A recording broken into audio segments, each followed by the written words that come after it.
Hello student, कैसे हो सब लोग? All are fine, all are well. Student, last time तक हम लोग जो सीख रहे थे वो ये था कि करंट डेंसिटी कैलकुलेट किया गया था और बेसिकली रेजिस्टेंस पर बातें हुई थी और रेजिस्टेंस और रेजिस्टिविटी दो फैक्टर डिफाइन किए गए थे, जिसमें हमने कहा कि रेजिस्टेंस जो होता है वो मटेरियल की प्रॉपर्टी के साथ साथ उसके डायमेंशन पर डिपेंड करता है।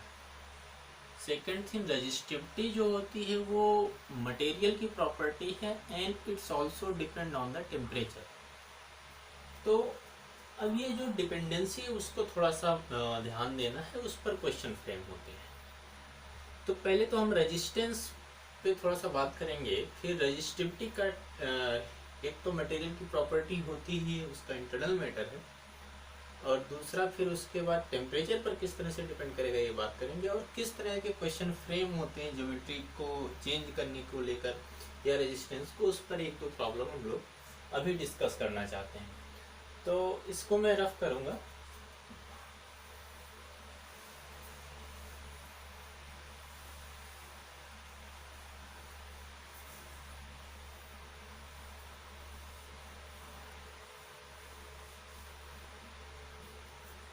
रेजिस्टेंस लास्ट टर्म तक हम लोगों ने पढ़ा था। रेजिस्टेंस क्या होता है जरा सा देखोगे।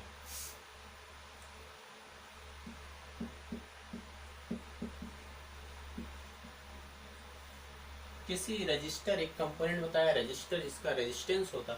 तो रेजिस्टेंस आर इक्वल टू हम लोग पढ़े थे रो एल बाई ए। रो को हम लोगों ने स्पेसिफिक रेजिस्टेंस या रेजिस्टिविटी बोला था।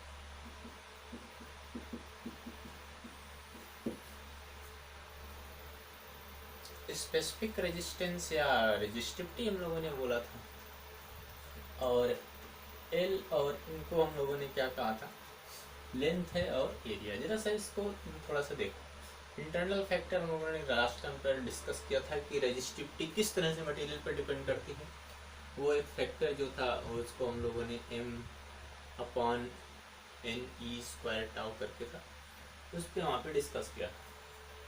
अभी थोड़ा रेजिस्टेंस पे ध्यान दो कि एल और ए किस तरह से लेते हैं। एक कॉमन एग्जांपल लेते हैं। सपोज हमारे पास किसी भी मटेरियल का एक इस शेप का कंडक्टर है,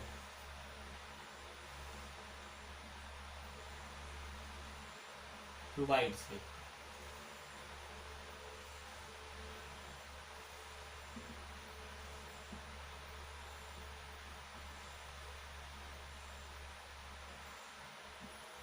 इस शेप का ये मान लेते हैं साइड ए है, ये बी है, ये सी।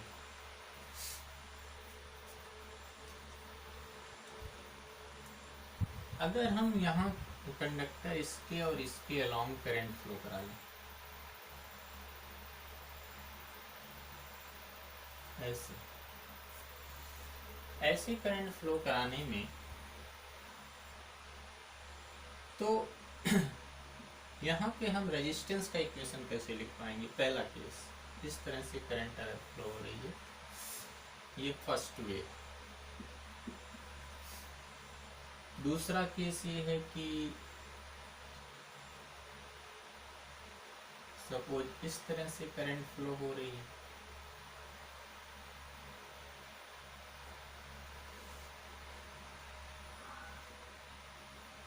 तीसरा केस ये है कि सपोज इस तरह से हो रही, मतलब ऐसे। ये फर्स्ट केस, ये सेकंड केस, ये थर्ड केस। इन तीनों केस के लिए रेजिस्टेंस का इक्वेशन देखो लिखते हैं हम लोग। बहुत केयरफुली ध्यान देना, तभी ये किसमें थोड़ा क्लियरिटी आ जाएगी। R1 क्या होगा, इसके अलावा जैसे मतलब क्या है इसका जरा समझो। जैसे ये हमको एक मटेरियल दे दिया गया, तो इसमें इसके लॉन्ग करंट अलग होगी और इसके अलोंग करंट क्या होगी, अलग होगी। यानी रेजिस्टेंस वेरी कर रहा है। क्यों? क्योंकि रेजिस्टेंस डायमेंशन पर भी डिपेंड करता है। अब जबकि रेजिस्टेंस डायमेंशन पर डिपेंड करता है, तो इसलिए यहाँ डायमेंशन के अकॉर्डिंग रेजिस्टेंस तीनों केस में अलग आएगा। देखिए R1 क्या आता है। क्या R1 को हम लोग लिख पाएंगे रो एल। एल क्या है, ये लेंथ है ए बाई ए, एरिया, एरिया मतलब किसका, इस फेस का एरिया, B इंटू सी। उसी तरह से R2 रो, R2 कौन सा, इसके अलोंग माना गया, इसके अलोंग लेंथ क्या है B, और इसके अलोंग एरिया क्या है C इंटू ए। इसी तरह से R3 क्या होगा, रो मतलब ऐसा, और ये वाली लेंथ कितनी है C, और एरिया कितना है A इंटू बी, इस फेस का या सामने वाले फेस का, A इंटू बी।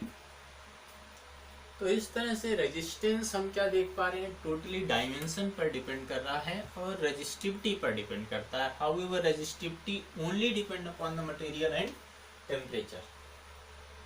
एक प्रॉब्लम यहाँ पे करते हैं, बड़ा कॉमन प्रॉब्लम होता है कि एक सिलेंड्रिकल कंडक्टर है, उसको स्ट्रेच कर दिया गया, उसकी लेंथ में कुछ इंक्रीमेंट कर दिया गया, कुछ परसेंटेज इंक्रीमेंट कर दिया गया, उसमें उसके रेजिस्टेंस में कितना चेंजेज आ जाएगा, ये बड़ा कॉमन क्वेश्चन होता है और बहुत इंपॉर्टेंट क्वेश्चन है बोर्ड के लिहाज से। तो इसको हम लोग थोड़ा सा देखते हैं। क्या कि एक सिलेंड्रिकल कंडक्टर, उस कंडक्टर को स्ट्रेच करके बढ़ा दिया गया, उसकी लेंथ में इंक्रीमेंट किया गया, और उस इंक्रीमेंट के वजह से उसके रेजिस्टेंस में कितना चेंजेज होते हैं, कितने परसेंटेज चेंज हो जाते हैं, उस टाइप का क्वेश्चन आपको लगभग हर बुक में मिलेगा, हर किताब में मिलेगा, वो चाहे एग्जाम के लिए किताब हो या ऐसे ही टेक्स्ट बुक होगी या एनसीईआरटी बुक में भी इस टाइप का क्वेश्चन आपको मिल जाएगा। एक क्वेश्चन देखिए, यहाँ पे हम लोग डिस्कस करते हैं। ये रख कर दूं क्या मैं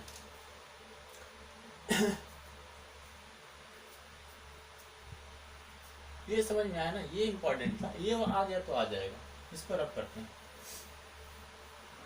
प्रॉब्लम लिखते हैं, क्वेश्चन एग्जाम्पल। कहते हैं कि एक conductor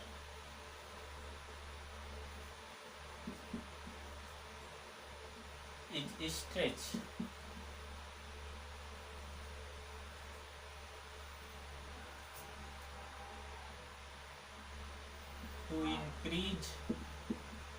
to increases its length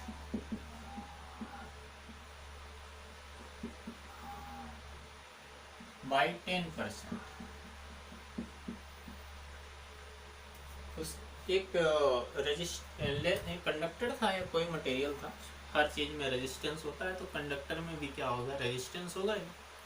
कह रहे हैं कि उसको स्ट्रेच किया गया, कितना, 10% उसको स्ट्रेच की लेंथ बढ़ा दी गई, तो उसके रेजिस्टेंस में कितना परसेंटेज चेंज हो जाएगा। Calculate the percentage change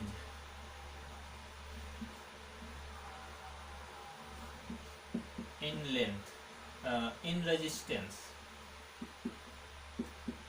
resistance में कितने परसेंटेज चेंज हो जाएंगे, पॉपुलर क्वेश्चन। तो एक चीज देखो, इस टाइप के क्वेश्चन में सॉल्व करते टाइम एक ही चीज ध्यान देना है कि अगर ये सपोज वायर है या कंडक्टर है या कुछ भी है, इसको अगर स्ट्रेच करके लेंथ बढ़ाते हैं तो इसका क्रॉस सेक्शनल एरिया घटेगा, लेकिन इस पूरे चेंज में वॉल्यूम कांस्टेंट रहता है। उसी तरह से जैसे मैथ्स में कुछ क्वेश्चन सॉल्व करते थे सब लोग 10th स्टैंडर्ड में, कि कुछ छोटे बॉल को पिघला के एक बड़ा बॉल बनाया गया, उसका रेडियस निकालना है, इस टाइप के क्वेश्चन होते थे। तो उसमें क्या करते थे, उसमें कहते थे कि जो सबका वॉल्यूम होगा वही मिलके एक बड़े का वॉल्यूम हो जाएगा। तो उसी टाइप का कुछ कंसेप्ट यहाँ भी लगाना है। देखिए कैसे अप्रोच पे ध्यान रखिएगा। सॉल्यूशन हम लिखते हैं इसका, इसमें हम कहते हैं कि let initial length, let initially length and cross section area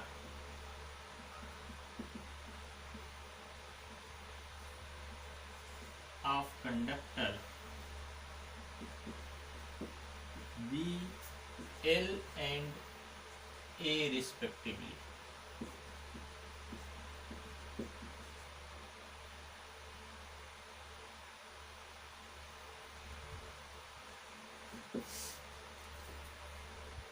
अब अगर ऐसा मान लिया तो रेजिस्टेंस क्या हो जाएगा, सच दैट रेजिस्टेंस आर या R1 मान लेते हैं, initial resistance R equal to अभी रफ कर दिया रो एल बाई ए, L1 मान लेते हैं, L1 A1 row L1 by A1 आसानी से लिख सकते हैं। On stretching the conductor let's new length be L2 and area be A2। On stretching it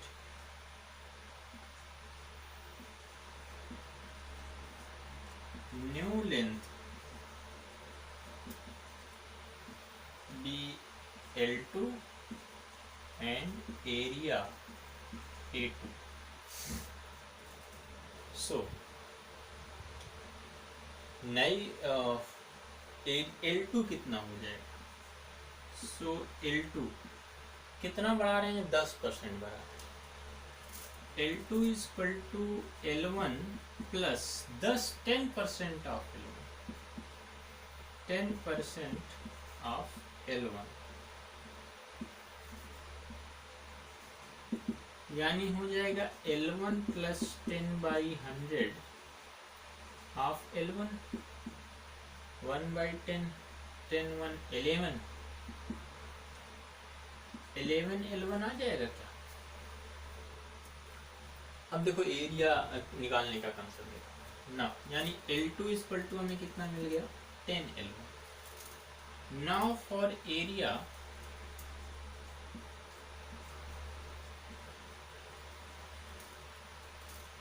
since volume does not change, volume अगर change नहीं होता है क्या होगा, वॉल्यूम नहीं चेंज होगा। अब अगर वॉल्यूम चेंज नहीं होगा तो हम क्या लिखते हैं, जो पहले का वॉल्यूम होगा यानी स्टेच करने से पहले, स्टेच करने के बाद के वॉल्यूम के बराबर हो जाएगा। यानी हम लिख पाएंगे L1 A1 equal to L2 A2,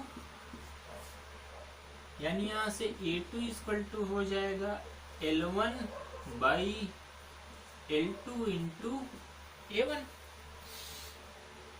ये रब कर दे रहा हूँ।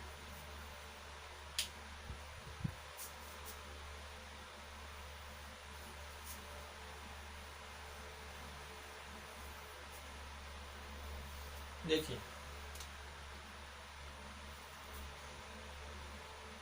वैल्यू रखिए L1 L2 की इसमें, यानी A2 इक्वल टू क्या हो जाएगा, L1 वही रहने देते हैं, L2 क्या है 10 L1 A1, 10 नहीं 11, सॉरी 11, यानी हो जाएगा A2 equal to A1 by 11 हो जाएगा आसानी से। अब नया रेजिस्टेंस लिखते हैं। नाउ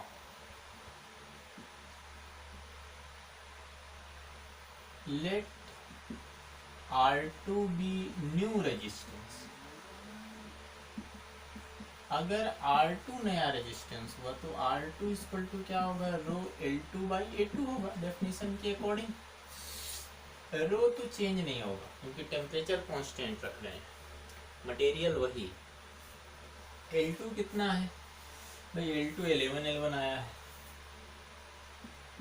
11 L1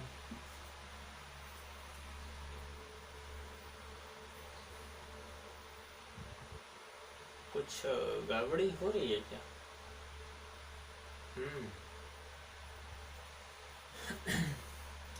11 डिवाइडेड बाई 10 आएगा तो 1.1, ये गड़बड़ी हो रही है, बाकी सही है।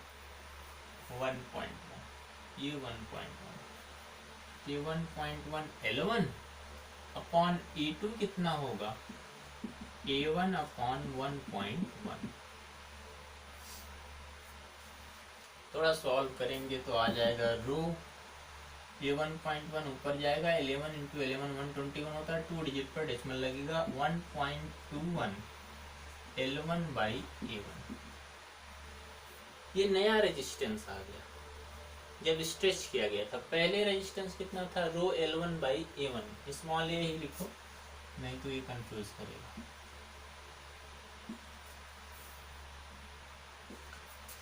सब स्मॉल ए ही लिखते हैं।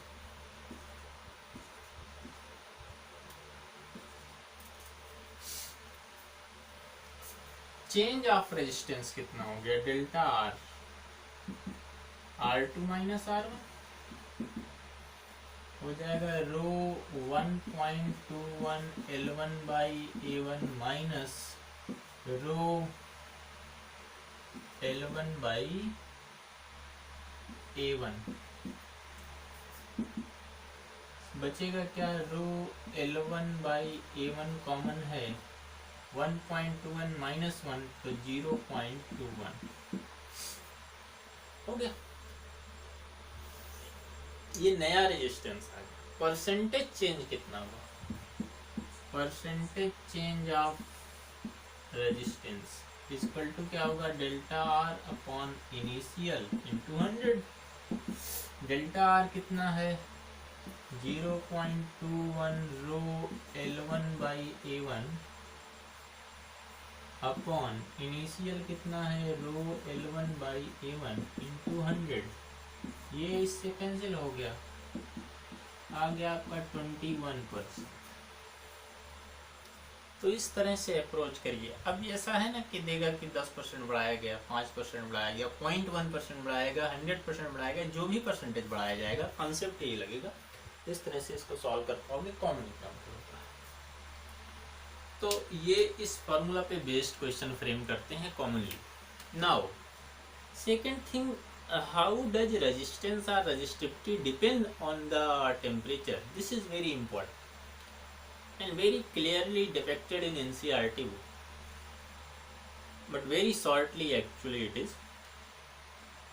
Now I just want to discuss how does resistivity or resistance depend upon the temperature and how we dealt with the resistance or resistivity if temperature is varying.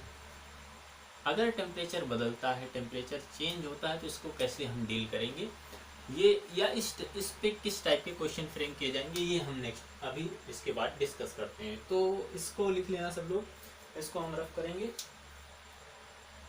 Now एक एनसीईआरटी में clear cut लिखा है कि temperature dependent resistance या resistivity, इसको rough करता हूँ मैं।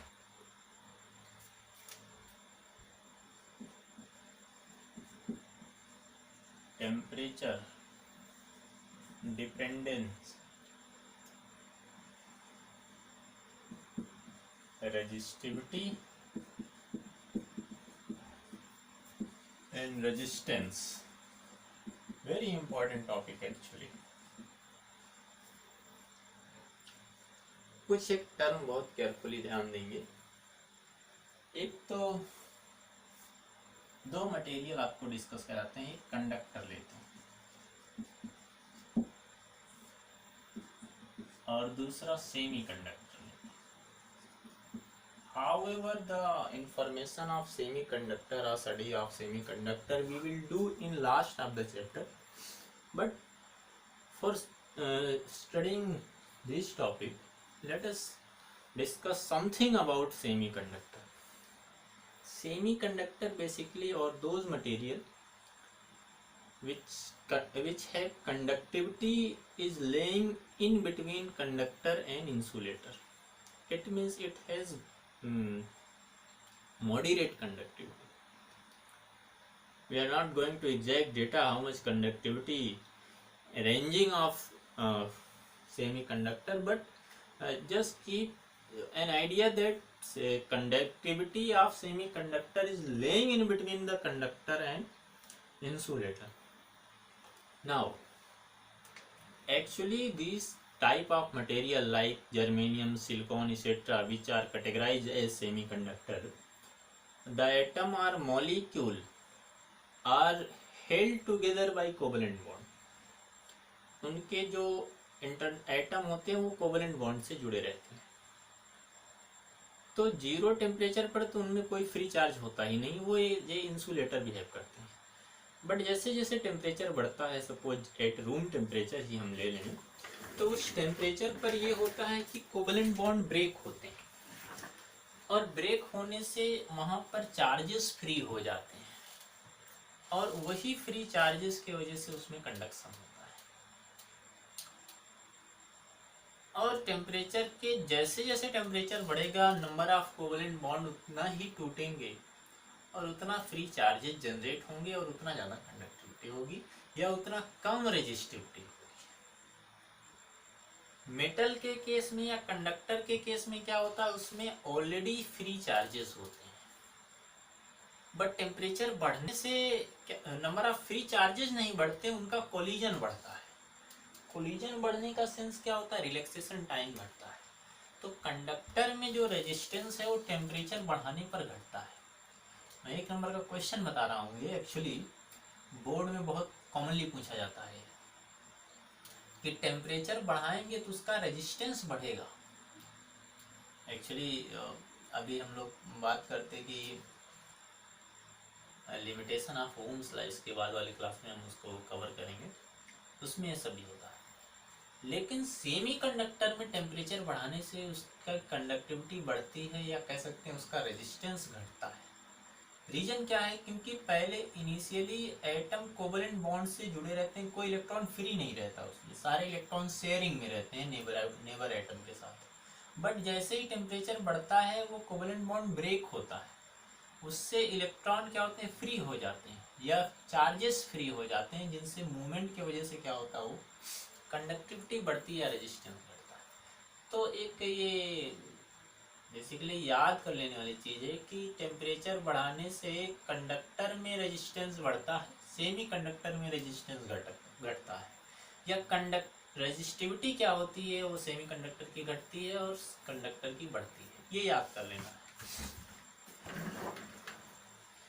सेम एक क्या है कंडक्टर और दूसरा क्या है semi conductor.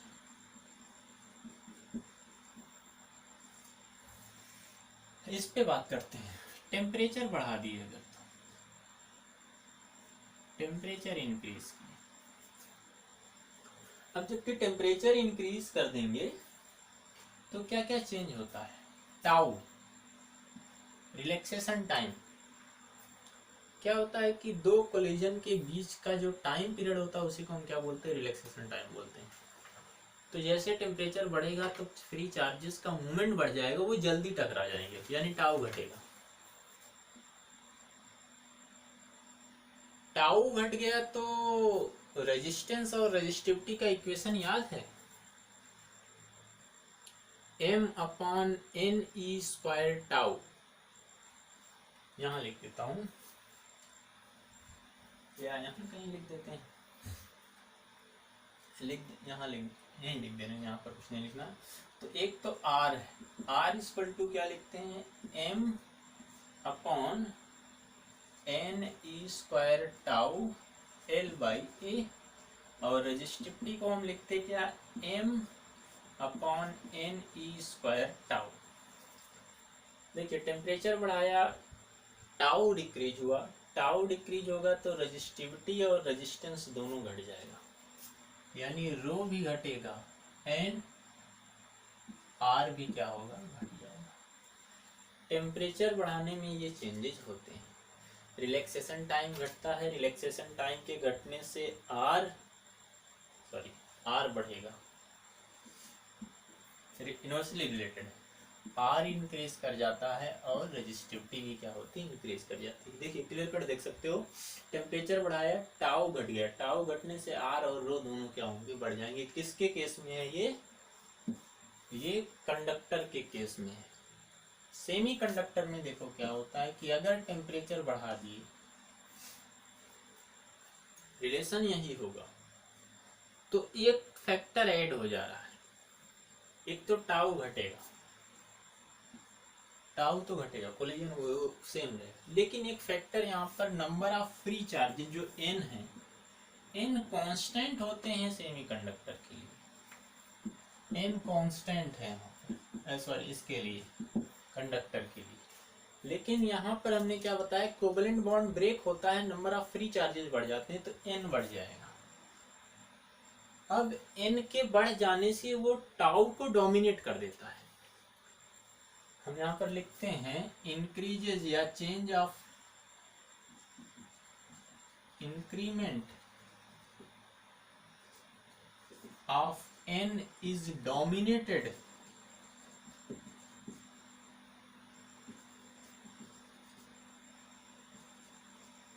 change of tau। n का जो चेंज होना है वो डोमिनेट कर देता है किसको, टाउ को, यानी n फैक्टर ज्यादा इंपॉर्टेंट रहता है।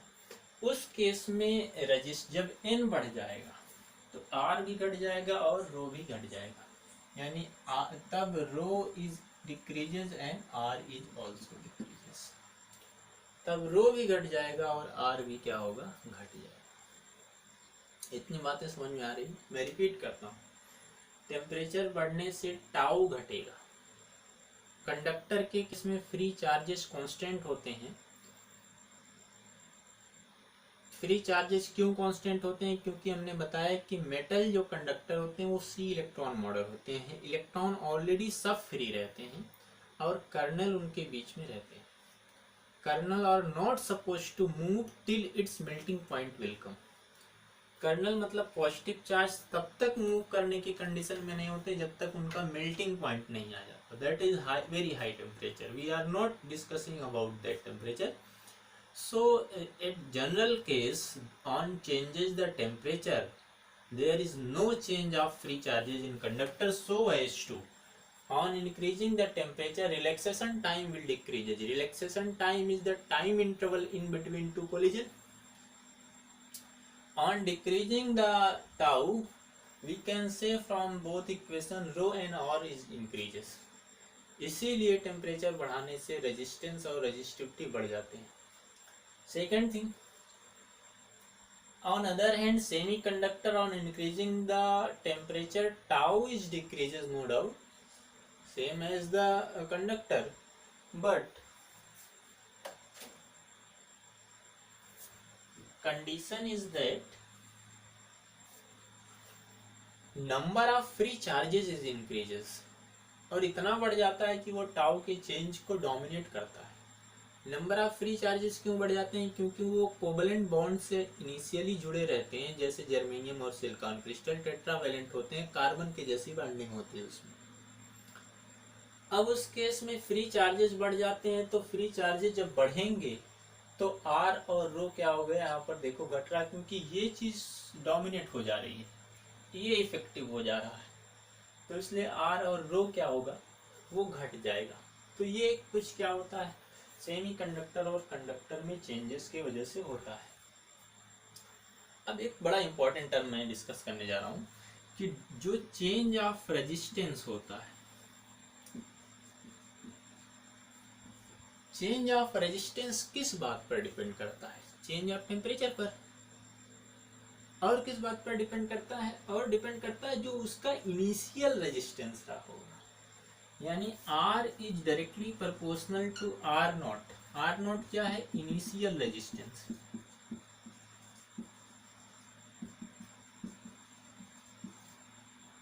दूसरे is also directly proportional to the change of temperature, change in temperature.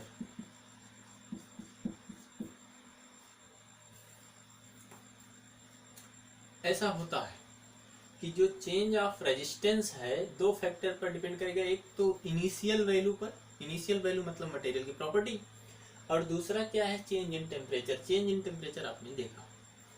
Now D R को हम इक्वेट कर देते हैं एक प्रोपोर्शनलिटी कांस्टेंट लेकर, alpha R not D T. Alpha क्या है? टेम्परेचर कोएफिशिएंट ऑफ रेजिस्टेंस होता है, where alpha is temperature coefficient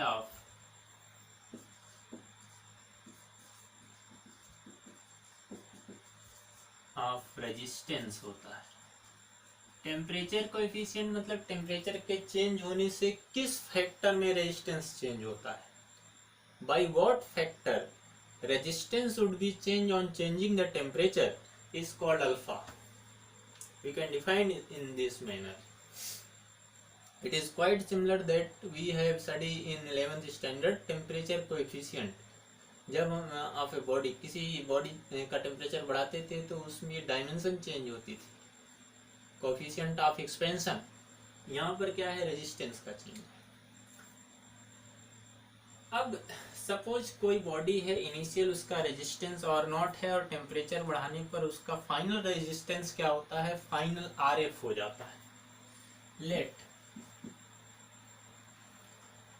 initially R not be the resistance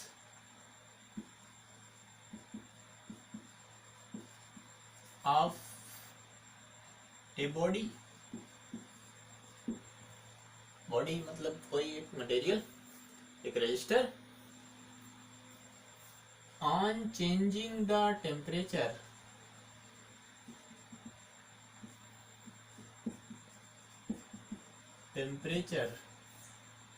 RF be the final resistance। RF क्या होता है, फाइनल रेजिस्टेंस हो जाता है। अगर RF फाइनल रेजिस्टेंस हो जाएगा तो देखो हम इस पे चेंज को दिखाते हैं, DR R not to R final equal to integration alpha R not dt। R not constant ही है, इसको इंटीग्रेट करेंगे तो इंटीग्रेट करने पर इसको लिख पाओगे R final minus R not equal to R not integration alpha into dt। R final equal to, समझ में आ रहा है भाई, R फाइनल सिंपल सा इंटीग्रेशन है, R फाइनल इक्वल टू क्या हो जाएगा,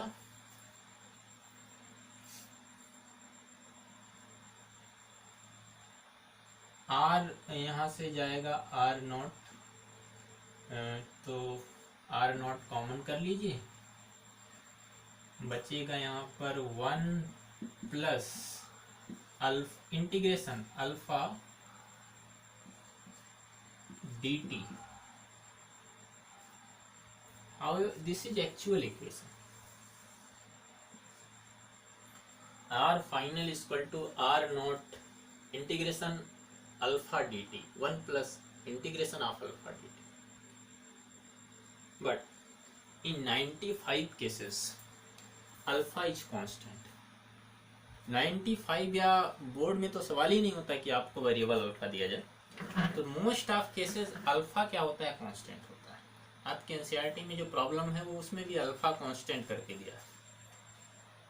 तब के केस में क्या होगा, इफ अल्फा भी कांस्टेंट, अगर अल्फा कांस्टेंट हो तो ये इक्वेशन होगा R final equal to R not 1 plus alpha into delta T.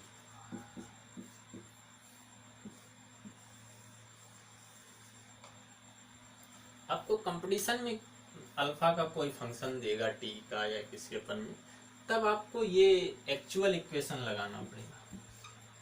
लेकिन बोर्ड में या 95 केसेस में, मोस्ट ऑफ केसेस में अल्फा कांस्टेंट रहेगा, तब के साथ ये होगा।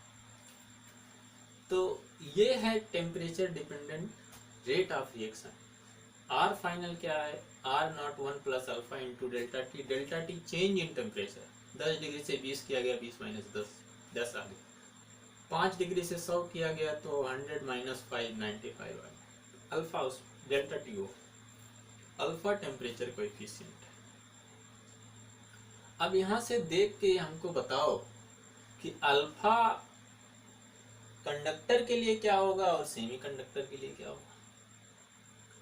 एक क्लू देखो, टेम्परेचर बढ़ने पर इसका रेजिस्टेंस बढ़ता है। यहाँ पर क्या है, पॉजिटिव है, डायरेक्टली प्रोपोर्शनेट के केस में तो अल्फा पॉजिटिव होता है। इंपॉर्टेंट है, बोर्ड के लिए 1 मार्क्स का question.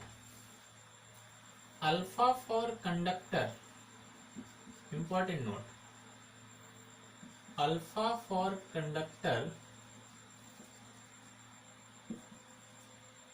is always positive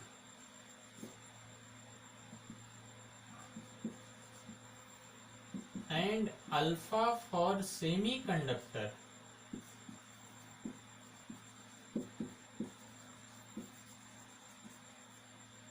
is always negative. Alpha conductor के लिए पॉजिटिव होगा क्योंकि रेजिस्टेंस बढ़ता है, आर फाइनल बढ़ जाएगा, और सेमी कंडक्टर के लिए नेगेटिव होता है क्योंकि रेजिस्टेंस घटता है। क्लियर? ये जो आर फाइनल है एक्चुअली में ये रेजिस्टिविटी के लिए इक्वेशन लिखा गया था, यानी यहां से हम लिख सकते हैं रेजिस्टिव। इसको रफ कर दें क्या? इसको नोट कर लो तब फिर रफ करें।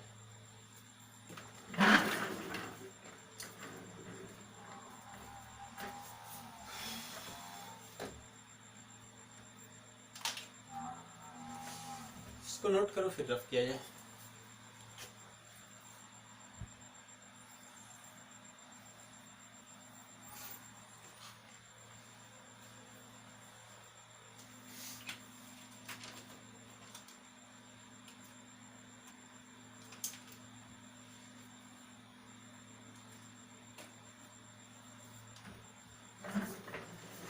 हो गया?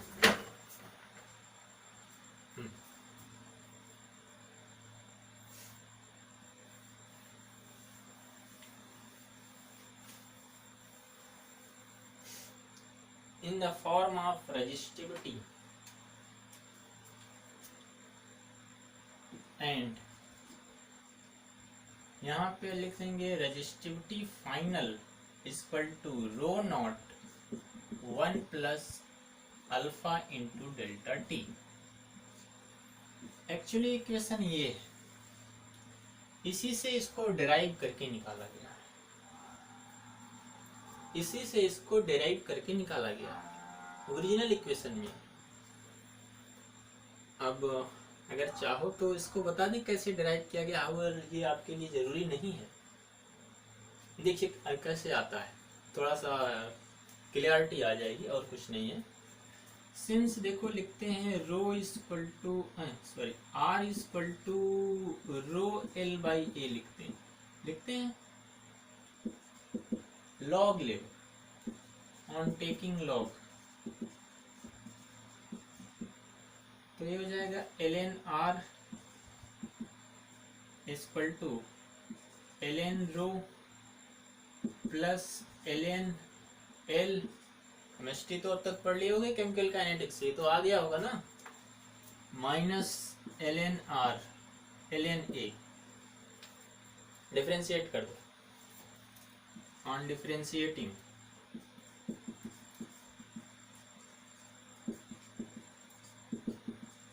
डिफरेंशिएट कर दो तो ये क्या हो जाएगा 1 upon r dr by r equal to ये क्या हो जाएगा d rho by rho plus D L by L minus D A by A हो जाएगा। डिफरेंशिएट कर दिया, log x 1 अपॉन x का dx, y वाले के लिए थोड़ा सा फर्क कर जाएगा। log x का डिफरेंशिएट देखिए, integration of log x 1 upon x dx। अगर x कोई और फंक्शन हुआ, r भी तो फंक्शन है, रो भी फंक्शन, l भी फंक्शन, सब फंक्शन, तो इस तरह से वो होगा, अदरवाइज वो सिर्फ 1 बाई x होता। ये रब करें या यहाँ लिखें? अब देखो इसमें थोड़ा सा 11th का यूज है, 11th वाले चैप्टर का, ये जरूरी नहीं है, जरूरी यहीं तक था, यहीं पर आपको प्रॉब्लम सॉल्व हो जाएगी। सॉल्व प्रॉब्लम एनसीईआरटी में उसको सब लोग सॉल्व करोगे। ये सिर्फ क्लैरिटी लाने के लिए कैसे इक्वेशन को हम रो और आर को कैसे सेम दिखा दे रहे हैं ये बताने के लिए, ये वाला रब करेंगे। D rho change in resistivity यानी alpha into rho into alpha into D t by rho cancel हो जाएगा, plus change in length due to change in temperature expansion coefficient alpha into L alpha into D T.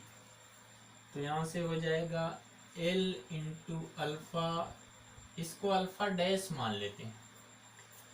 यहाँ पर कौन से इन सब के लिए एक्सपेंशन कोएफिशिएंट आएगा,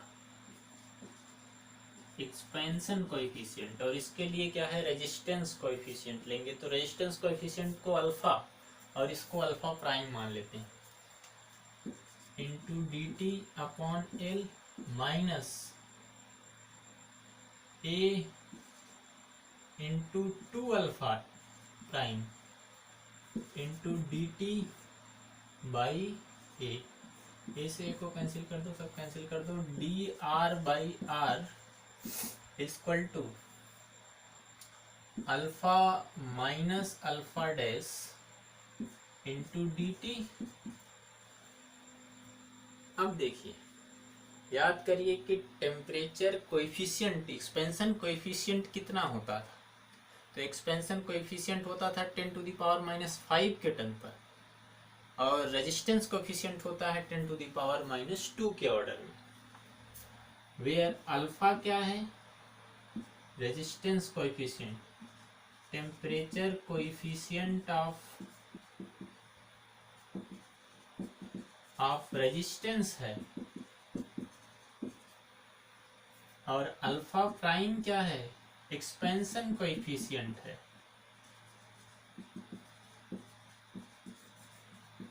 ये होता है 10⁻⁻5 के ऑर्डर में, ये होता है 10⁻⁻2 के ऑर्डर में।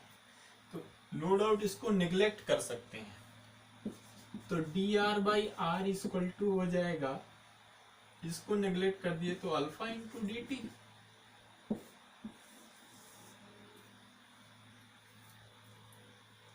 है कि नहीं।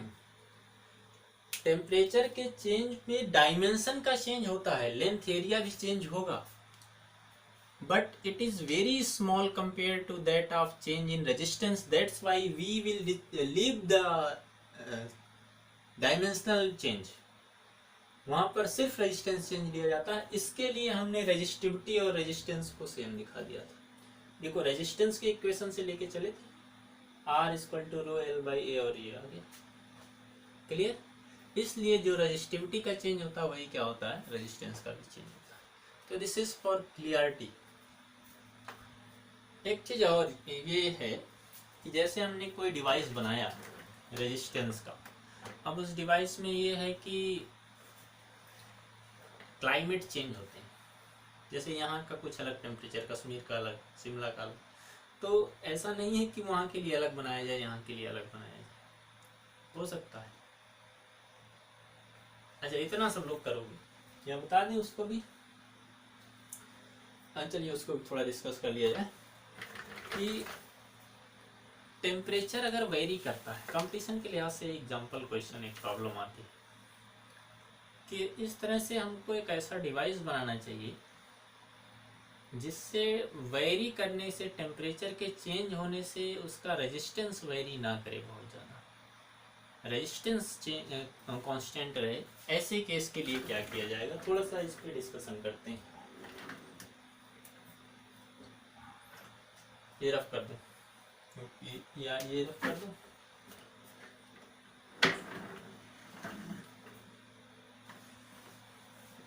मतलब एक ऐसा डिवाइस हमको चाहिए जिस डिवाइस का टेम्परेचर के चेंज होने से बहुत ज़्यादा रेजिस्टेंस या रेजिस्टेंस कांस्टेंट रहे। ऐसा तब पॉसिबल होगा जब उसकी रेजिस्टिविटी ना चेंज हो, जबकि ऐसा हो नहीं सकता है। इसलिए हम क्या करते हैं, दो मटेरियल मिला के बनाते हैं।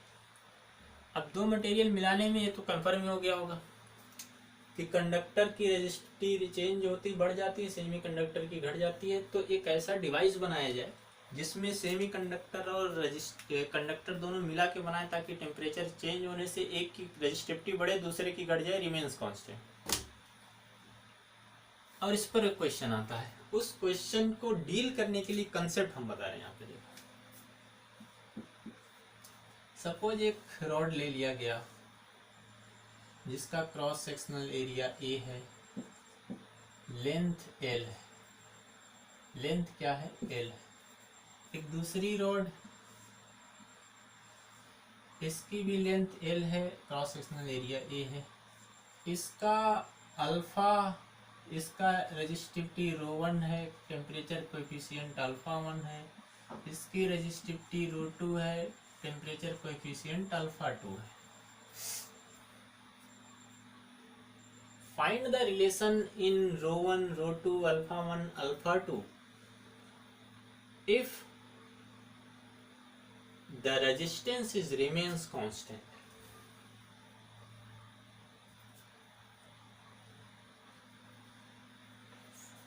Find the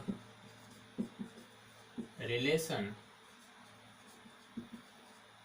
in ρ1 ρ2 and alpha 1 alpha 2 if resistance of instrument remains constant.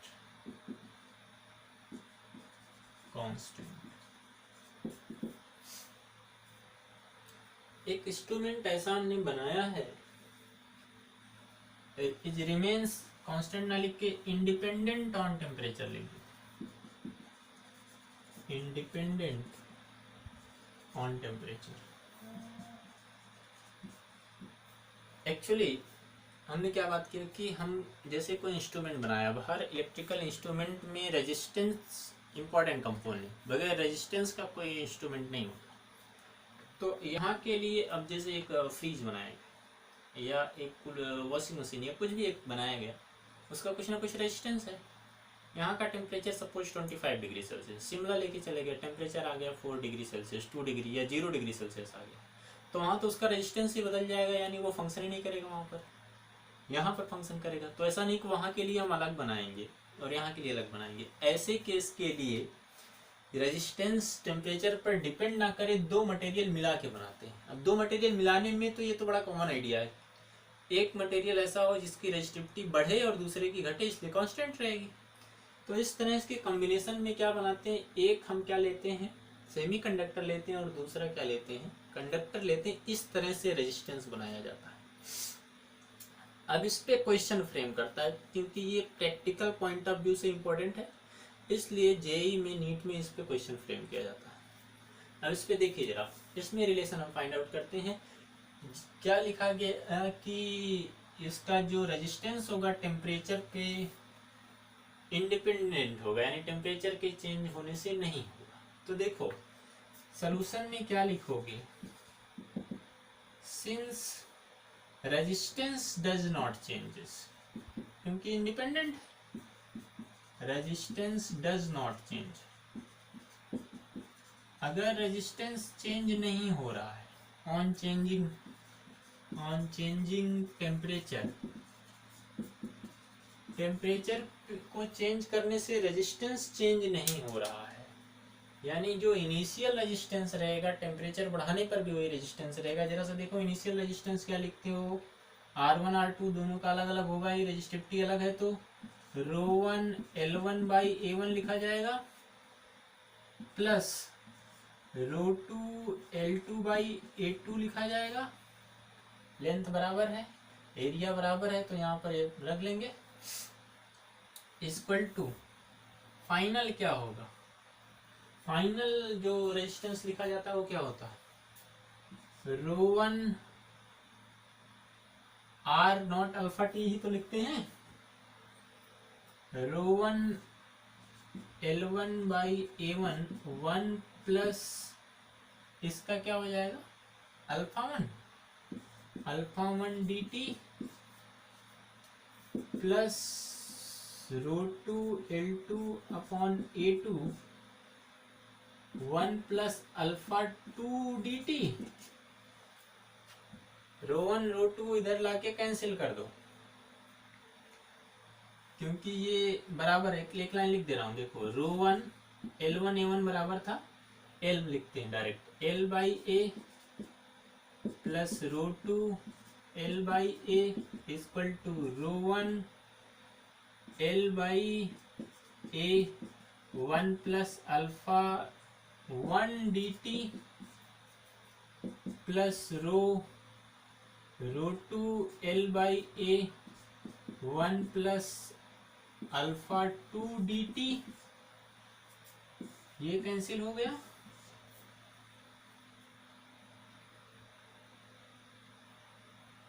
यहाँ कॉमन लेके कैंसिल कर दिया हमने। इधर का टर्म क्या हो गया, 0। तो यहाँ से क्या मिल जाएगा, जरा सा देखना। रो 1 को रहने देते हैं, रो 1 मल्टीप्लाई होता है अगर इसमें, तो लिखेंगे रो 1 alpha 1 dt plus rho 2 alpha 2, समझ में आ रहा है भाई, अल्फा 2 dt इक्वल टू 0। या लिख पाएंगे rho 1 alpha 1 plus rho 2 alpha 2 equal to 0। तो कोई सा भी इंस्ट्रूमेंट इस हिसाब से बनाया जाता है। हमने यहाँ 2 रॉड बनाए, एक्चुअली 2 रॉड भी नहीं रहती, एक ही में मिक्स करके दोनों मटेरियल बनाया जाता है, जिससे उसका रेजिस्टेंस टेम्परेचर के चेंज होने से चेंज नहीं हो। ठीक है, तो यहाँ से अगर कोई क्वेश्चन फ्रेम किया जाता है तो आप इसको डील कर पाते हो। क्वेश्चन अभी हमारे पास है नहीं, सब लोग ढूंढना, सॉल्व करना, जो इस टाइप का क्वेश्चन मिलेगा हमको भेजना, अगर नहीं कर पाएंगे तो करेंगे। दूसरी एक चीज़ बच्चों, ये सारा मटेरियल जो आज हमने पढ़ाया है, जो पढ़ा रहे हैं, वो शायद आपको किसी बुक में पा जाओ। मटेरियल तो मिलेगा, क्यों होता है, कैसे होता है, ये आपको कहीं नहीं मिलेगा। इसके लिए इसकी नोट्स इंपॉर्टेंट है, आपके क्लियरिटी के लिए, आपके कंसेप्ट के लिए नोट्स जरूर बनाते रहेगा। फिर आपको एक अच्छा कॉन्फिडेंट आ जाता है पेपर करने का, क्वेश्चन करने का। So don't be careless, note properly बनाइए, इसके क्वेश्चन सॉल्व करिए। और बहुत कम बच्चे क्वेश्चन भेजते हैं, एक इंटरेक्शन नहीं कर रहे हो आप लोग कि क्या फंस रहा है, क्या नहीं समझ में आ रहा है। इंटरेक्ट रहिए। थैंक यू, बाकी नेक्स्ट है।